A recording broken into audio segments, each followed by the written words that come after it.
We're back again. Can I just get the latest on the players who've been away? Solanke, Kolo Muani, anyone who's out maybe available for this weekend? Latest is that everyone that was available for latest Premier League game is available again.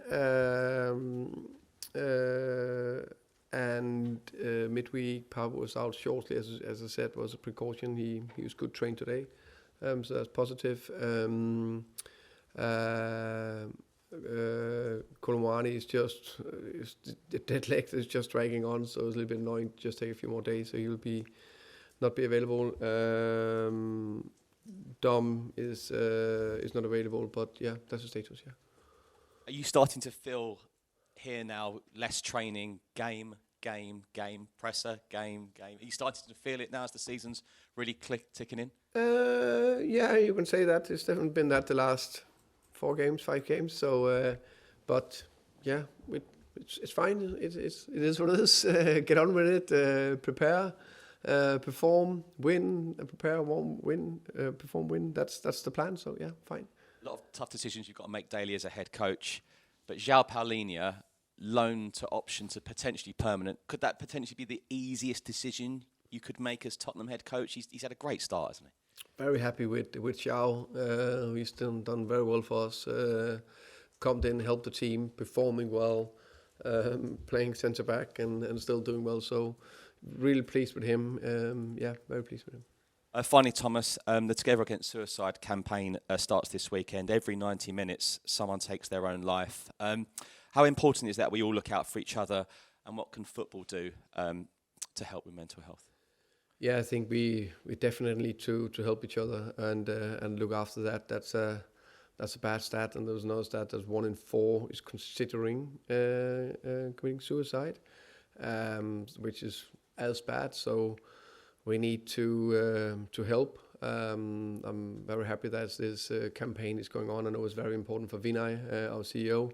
I think in general for me as well, I think suicide is the worst you can do. But before that, there's a lot of steps where you may be mentally not in a good place. And we all know it's all about speaking to people. And if you don't have anyone in your closest network, you reach out to the helpline or to a local community because we need to help, we need to speak, and we speak openly about it. Thank you very much, Thomas. Peter. Hi, Thomas. Could you just tell us how far Dominic is away from being fit then? Dominic is, as I said, his ankle injury has just been a little bit tricky. It's nothing big. We're relatively positive about it'll be relatively quick. How much of a selection headache is Richarlison giving you with the impending return of Dominic? It's 3 goals and 1 assist in his first 5 games of the season. Right now it's very simple and very easy.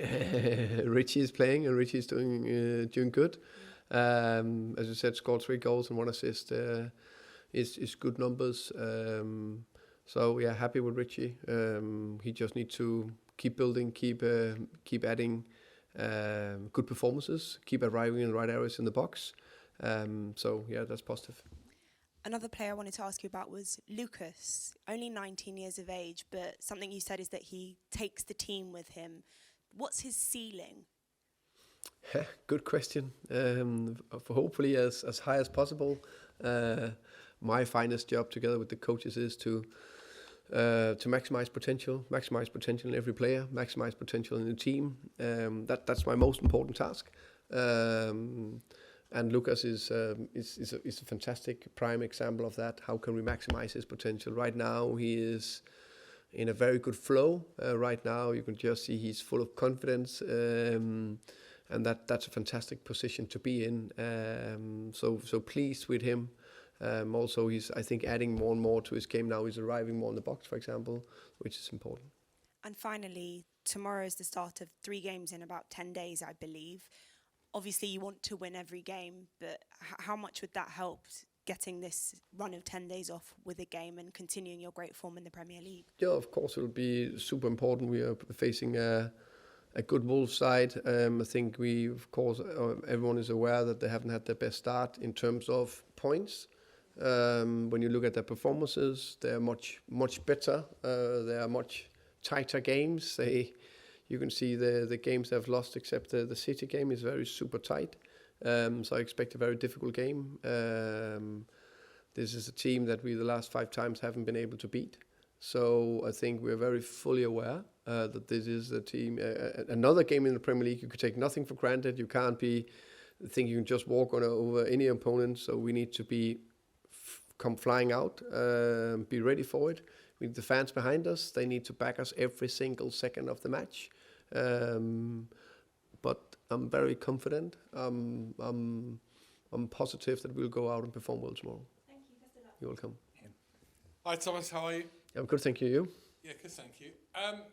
How easy is it to guard against the fact that your team could be overconfident against the team who are bottom and have lost every game? I mean, you speak well about the fact you have to expect a difficult game, but the stats would suggest this should be probably one of the easiest games to predict of the whole weekend. That's because we always look backwards. We don't look into the next game. The next game is a completely. Every game got its own life. Every game got its own story. I'm always. You asked me these questions before in the past, and I was thinking, is the best to face a team that's been unbeaten in 10 games or a team that haven't won in 10 games? I don't know, and I actually don't care. I just know we prepare for Wolves.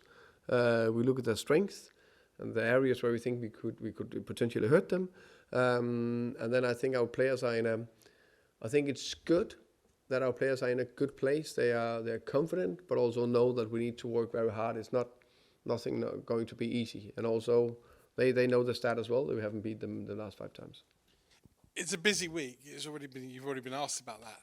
But busy for the team, but also for you. In a way, you're not used to this, are you? You're used to having a game, then a whole week with your team to prepare and to go through everything. How much are you learning on the job this season with having to play literally game, maybe one rest day, one preparation day, and then bang, go again? You can say learning over the time of the season, because having 2 days between games, I've probably done 100 times or something like that in my career. 3 games, similar, but I haven't done it 300 times. But do you need to have 300 times? 100 is probably enough to have your routines in terms of how you prepare the team. So I think that's the most important thing. I think we have a very good. We as a club got a very good coaching group, very good staff, where we have a clear idea and process how we want to do it, but we constantly discuss the small details. So, for example, we had some that played a lot of minutes Wednesday night. They are on the second day. We still want to get a little bit out of them, but also some that didn't play that need to get a little bit more out. So how do we get that physical load bang on? Plus, we want to get all the details in. So that is the ongoing discussions constantly. And there's no one fit all kind of match day -1. It's a constant small little bit development. So I think it's the discussions that is important. I think we have got a good framework we want to get in, and then constantly developing a bit. You've been asked about the mental health initiative, and obviously Spurs greatly involved in that. Can I ask you, sadly the football community lost Matt Beard last weekend to suicide, and I get the impression it's much better now than it was 10, 20, 30 years ago for players who aren't feeling well and need to come out and talk to managers, coaches, whoever. What about managers? Because, I mean, you can't turn around and say, right, I'm not feeling mentally great today, I want my assistant to come and do a press conference. Or I'm not feeling, it's all getting on top of me a bit, I want my assistant to go and coach on the sidelines. Is there enough care taken for managers, and do you have someone you can go and talk to? Yeah, it's a good question. I think first and foremost is an opportunity to pay tribute to Matt Beard and his loved ones, wife, kids, family, friends, and everyone who worked with him. And I think it's a very relevant question. I think for everyone involved in the game, you say players, of course, that's highly pressurized. but everyone feel the pressure in a different way. That can be a physio, there can be a performance member of staff, it can be everyone who's involved. And then coming back to that as a manager, for myself, I use good friends, my wife, and then others that are in the environment, so other head coaches, because it's quite unique, I can say, job. And I also said many times before, I've got a leadership mentor that I also use. So I think that to be able to speak to others, I think is very important. And I'm very aware you never know if that pressure, how you call it, stress hits you one day. I will say I'm quite resilient to it, but you never know. You can't neglect it. I think, but speaking open about it, I think it's hugely important. But also understand that this is such a big world, but also a very small world. Okay, we all know each other. It's just because it's so much publicity that makes it a little bit tricky sometimes. Because I know it's the most important thing, or maybe the most important thing of not important things in life, and I think it's important to put it into perspective. You're welcome. Thomas. Can I just double check on Dom? Is he still feeling any discomfort in his ankle? It's not perfect, but we are going forward in the right direction. And there's been more kind of takeover talk. The club's rejected a third approach in the last couple of weeks. Is it strange to come to a club that kind of is in this moment of change from one that was obviously so stable for so many years? Yeah, there's a few more questions about it.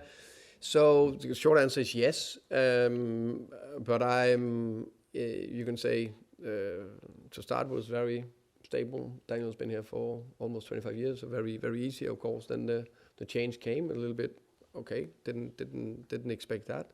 But since then, the new old owners, or whatever we call it, the Lewis family, has been very transparent, very good in the way they communicate it. It's very clear. Club is not for sale. Vinay on top of everything. It's very clear. So for me personally, I feel a very stable environment going into work every day. And I also learned over a lot of years that's the only thing that helps me and helps the team is that I do everything I can to focus on the team and the players. Just want to ask about Luca Williams-Barnett, obviously since his debut. It looks like he's been involved still in first team training. There was a video that went out. How's he been in training? He must be buzzing after making his debut. Yeah, no, of course, very happy. In so many ways, it's the first step in many things is always a very important step. But after that, there's a lot of next steps that he needs to take. But of course, it's nice to see him getting his debut. Hi, Thomas. Just following on what Ali said, have you had many interactions with the Lewis family yet? Yeah, I think I said that one of the 2 or 3 times ago. So we had some interactions. Yeah, definitely spoken to them. So it's been good. Just on Kolo Muani, how did he actually suffer the dead leg? In training, I think it was Pape that ran into him. So I need to blame Pape. So yeah, it's very unfortunate. It's just a contact injury. So, and it's one of those where sometimes they can take a week. Other times they're obviously now taking a couple of weeks because it started bleeding again, unfortunately. Just wanted to ask you about Radu Dragusin as well. I think he's finally started training with the group again. How's his progress coming along? And yeah, is there any time for him? Sorry. No, sorry, I was interrupting before you finished your question. He's progressing well. He's been on the grass for 3 weeks-ish or something like that. So he's progressing well as he should do. We all know coming back from ACL is a longer one. So it's on track. It will be some weeks before he's able to be involved in the squad. Hi, Thomas. Another one about the ownership, unfortunately. With the Lewis family, you've obviously spoke to them, but have you kind of had a more formal meeting with them to speak about their plans and I guess your plans? I think you spoke not long afterwards about wanting to have that meeting. I wondered, had that taken place or is it kind of booked up for maybe the October international break? No, we have had more informal chats. Of course, it's about football and the club and the team and all that. But the bigger plans is something we're working along with, and I think it's important to get to know each other and align everything. And I guess just with Dom, he was training earlier this week, wasn't he? Is Yeah. he still training, or has there been sort of a setback? Is that why he's kind of... No, not- you know, because when you have that, when there's a bit of pain, it's just to get it right now. So he's right. He wasn't on the grass today, but he was on the grass early in the week. And I guess just with him, and I guess Kolo Muani as well, you know, Dom's not played now for a month. Do you need to kind of build them up again when they do come back, rather than them being training and then being on the bench? Is it kind of a process to get ready for the first team? Yeah, I think I think Dom has been running a lot and actually done a lot.